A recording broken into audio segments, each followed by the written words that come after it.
¡Que vivos se los llevaron! ¡Vivos los queremos! ¡Si no hay solución, habrá revolución! A 10 años de la desaparición de los 43 normalistas de Ayotzinapa, no hay verdad ni justicia. Esta tarde, familiares, compañeros y amigos de los jóvenes se concentraron en la columna de la Independencia. En el camino hacia el Zócalo se infiltraron integrantes del bloque anarquista, encapuchados, jóvenes armados con tubos y bombas Molotov. Realizaron actos vandálicos, ¿qué le digo? Ahí está la imagen, no miente. Quitaron las vallas colocadas por algunos comerciantes, rompieron cristales de cafeterías, restaurantes, hoteles, asaltaron una tienda de ropa deportiva en 5 de mayo. Fue necesaria la presencia de bomberos para apagar el fuego que dejaron a su paso, sobre todo en cafeterías como el Starbucks, el Sonora Grill, en fin. Con la llegada de la noche, ingresaron a 5 de mayo, irrumpieron, le digo, en tiendas de conveniencia. Mientras los manifestantes ingresaban justamente al Zócalo, a la Plaza de la Constitución, un centenar de encapuchados seguían lanzando petardos contra las vallas metálicas. No hubo vigilancia policíaca para impedir el vandalismo. No, pues ¿cómo los vamos a reprimir? La parte oficial de la marcha confirma 10,000 asistentes, saldo blanco, salvo por las pérdidas materiales.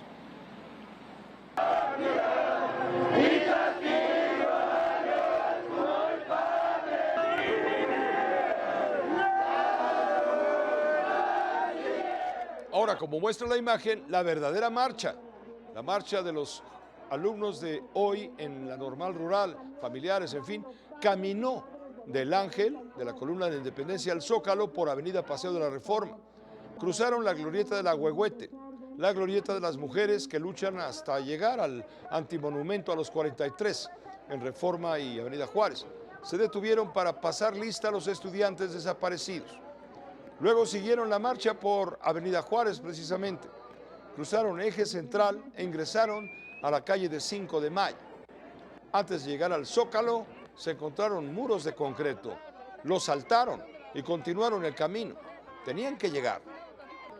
Cuando lo lograron, allí en la Plaza de la Constitución, madres y padres y abogados del movimiento realizaron un mitin. Destacaron la falta de avances significativos en la investigación.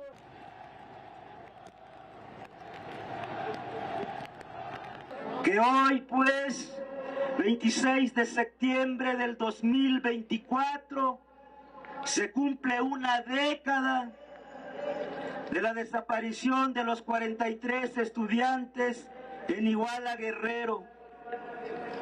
Una década que han caminado cuesta arriba los padres y madres de los 43. No encontramos línea alguna que nos indique cuáles son las líneas de investigación, cuáles son los avances, cuáles son los obstáculos que tuvo la indagatoria y qué falta por hacer.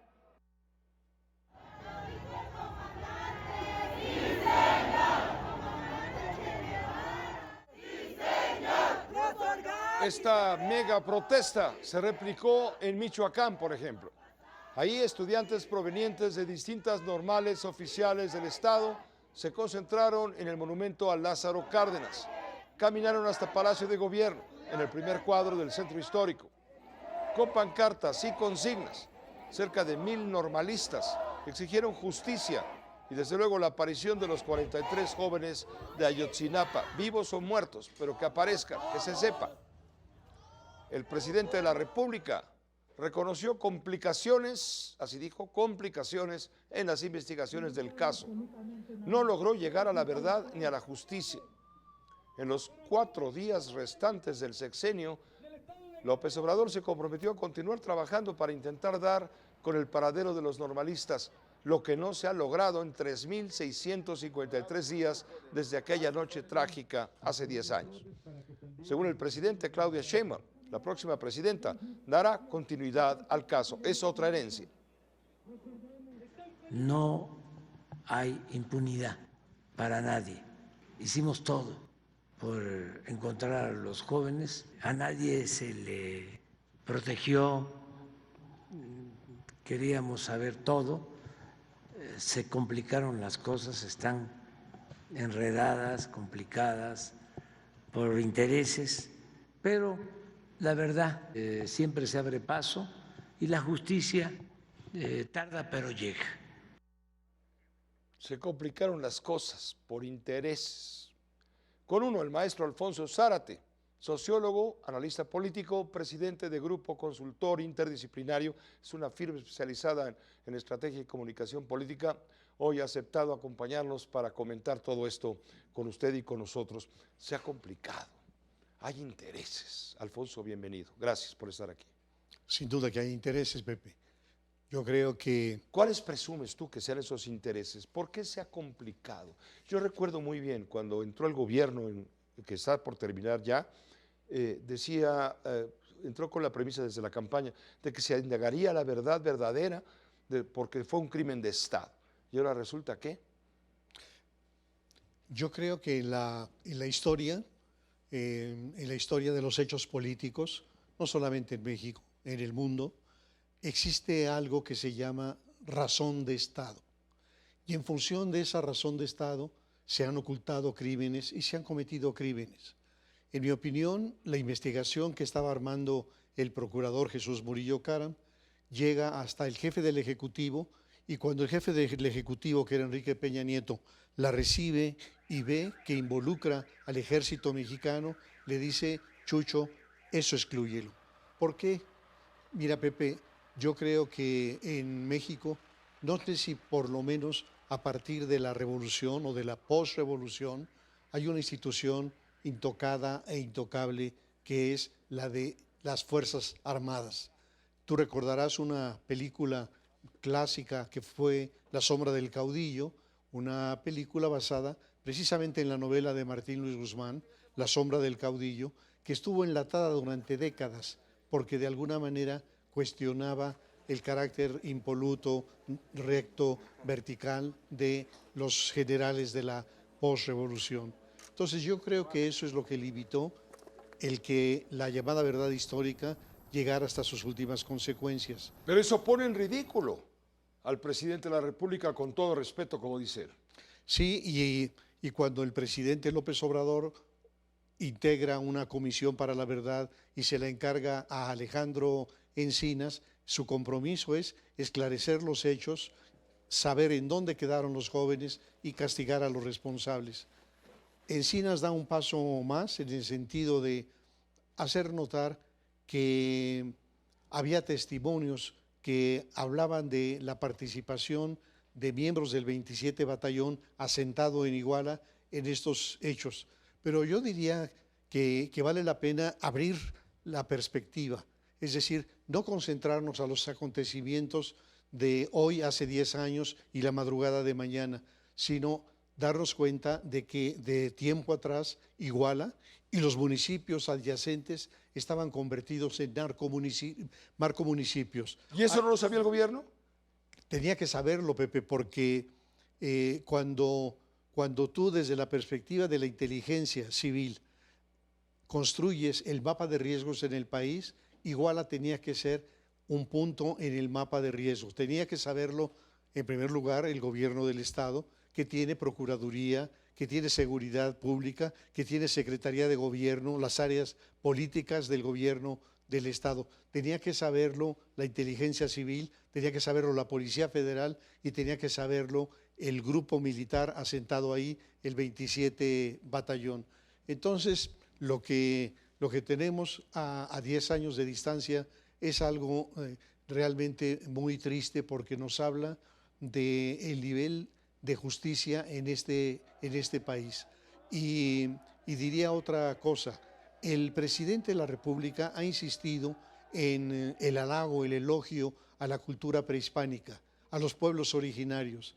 Y cuando vemos los reportajes que han hecho los periodistas de investigación entrevistando a los padres de estos muchachos, y vemos sus casas tan humildes en el medio rural, vemos sus rostros negros, quemados por el sol, vemos sus pies que calzan guaraches, nos damos cuenta de que ellos son los herederos de los pueblos originarios, que ellos son los indígenas.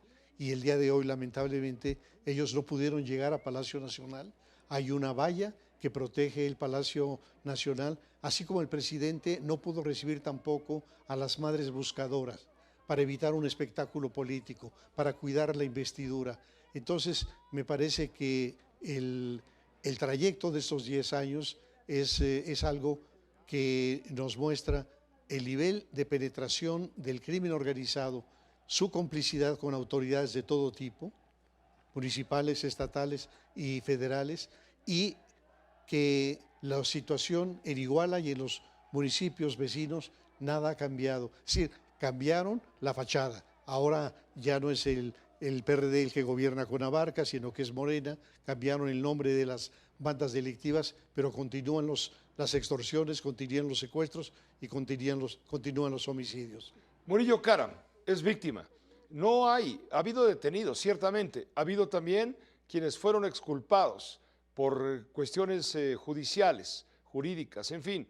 Ya han sido algunos recapturados, pero no hay sentenciados.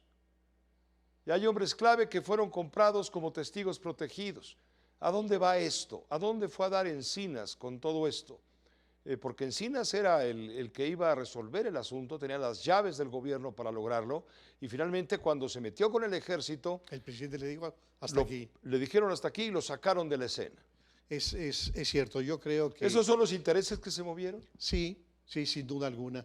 Yo creo que el hecho de que conozcamos exactamente qué ocurrió y que no hubiera habido esta resistencia tan fuerte de la Secretaría de la Defensa para abrir las instalaciones en su momento, para permitir esta investigación, nos habla de qué poco hemos avanzado en términos democráticos en este país y cómo creo que esto se tiene que vincular con todo un proyecto del jefe del Ejecutivo que ha consistido en militarizar la vida pública del país.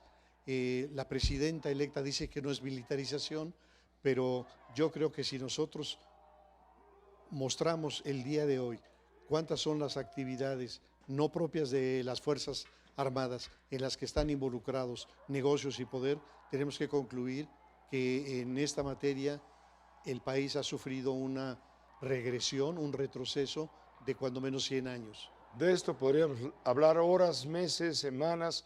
El no llegar a la verdad verdadera, no a la histórica ni a la alterna, a la verdad verdadera, terminará convirtiéndose en un crimen de Estado por ineptitud y negligencia. Yo creo que va a ser un reclamo que no sé si más adelante, por fortuna la historia nunca se cierra. Hay ocasiones en que pasan 10 años, 100 y de repente aparecen los indicios. Yo creo que hay actores políticos que tuvieron que ver con estos hechos y que podrán dejar un testimonio escrito, podrán dejar un parte de guerra, como lo hizo el general García Barragán, post-mortem, su crónica de lo que ocurrió el 2 de octubre. Yo pienso que en algún momento esa historia vendrá a la luz, que se esclarecerán los hechos, pero quizá serán muy tarde para nosotros y para los padres de estos muchachos. Muchas gracias, Alfonso Zárate, por habernos acompañado. Con mucho gusto. Gracias, el maestro Alfonso Zárate, con uno esta noche invitado especial.